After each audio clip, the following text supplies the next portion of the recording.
தோடுடைய செவியன் விடையேறி ஓர் தூவெண் மதிசூடி காடுடைய சுடலை பொடி பூசி என் உள்ளங்கவர் கள்வன் என திருஞான சம்பந்தர் நேரில் பார்த்த அதே உருவ சிவன்.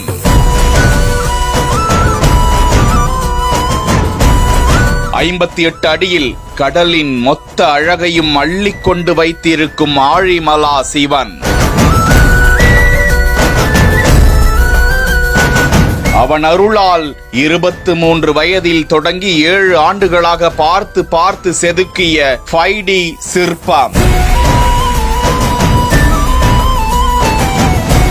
கேரள மாநிலம் ஆழிமலா பகுதியில் கடற்கரையின் குன்றின் மேல் கட்டி முடிக்கப்பட்டிருக்கும் 58 அடி உயரம் கொண்ட மயக்கும் சிற்பத்தை காண பார்வையாளர்கள் குவிந்து வருகிறார்கள். தேவதத்தன் என்ற அந்த இளைஞர் தனது சொந்த செலவில் அந்த சிற்பத்தை வடித்ததாக தகவல்கள் வெளியாகியுள்ளன. மொத்தமாக 6 ஆண்டுகள் அந்த சிலைக்காக நேரத்தை செலவிட்டிருக்கிறாராம். கடலுக்கு அருகில் உள்ளதால் உப்பு காற்று பட்டு அதன் வண்ணமோ அதன் தன்மையோ மாறிவிடக் கூடாது என்பதற்காக முழுமையான ஆராய்ச்சிக்கு பிறகே அந்த சிலை வடிவமைக்கப்பட்டிருப்பதாக தகவல்கள் வெளியாகியுள்ளன. அந்த சிலையின் உருவம் குறித்து வெளியாகியுள்ள தகவலில் சிவபாத விருதையருக்கும் பகவதியாருக்கும் மகனாக தோன்றிய திருஞான சம்பந்தரை சீர்காழி தோணியப்பர் கோவில் குளக்கரையில் அமர வைத்துவிட்டு அந்த தம்பதியர் நீராடச் சென்ற போது சம்பந்தர் பசியின் காரணமாக அழுதாராம். அப்போதே அவர் ஒரு தெய்வ குழந்தை என அறிந்து கொண்டு அவரது குரலை கேட்ட சிவன் பார்வதி தேவியிடம் குழந்தையின் அழுகையை போக்க ஞானப்பால் ஊட்டுவாயாக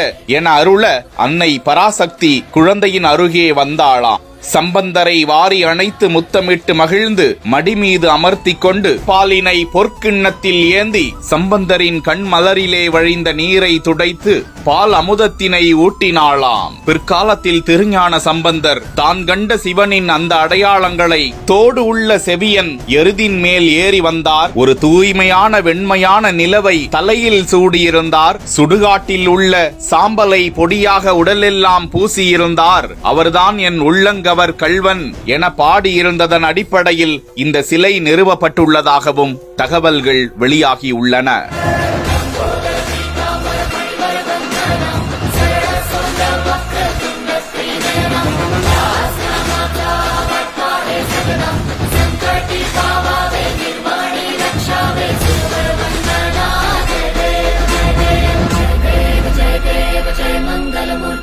श्री मंगल मूर्ति दर्शन मात्रे मन कामना पूर्ति।